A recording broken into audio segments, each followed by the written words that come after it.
鶴樓，崔顥。昔人已乘黃鶴去，此地空餘黃鶴樓。黃鶴一去不復返，白雲千載空悠悠。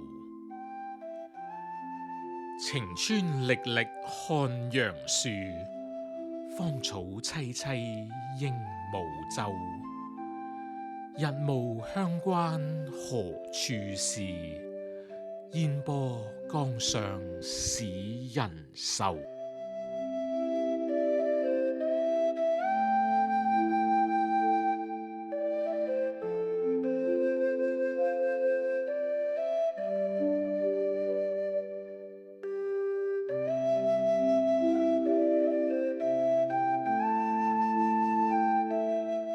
黃鶴樓坐落喺武昌嘅長江邊，登樓遠望，氣象萬千。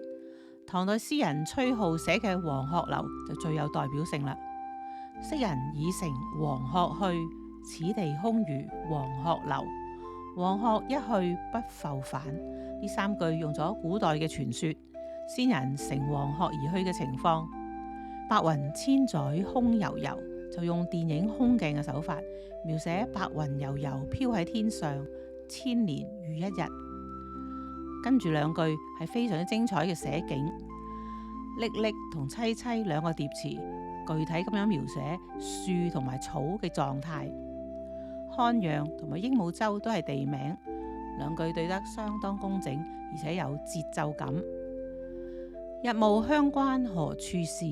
煙波江上使人愁。寫出詩人喺日落時分面對江上煙波，思念家鄉之情就油然而生。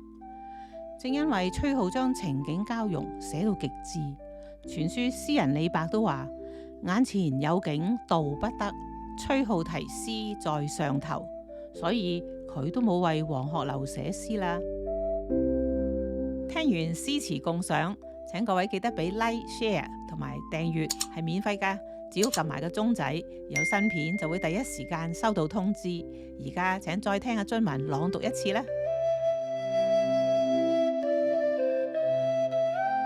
黃鶴樓，崔顥。昔人已乘黃鶴去，此地空餘黃鶴樓。黃鶴一去不復返，白雲千載空悠悠。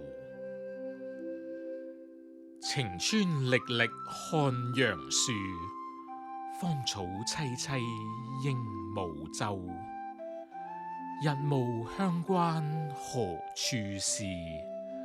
煙波江上使人愁。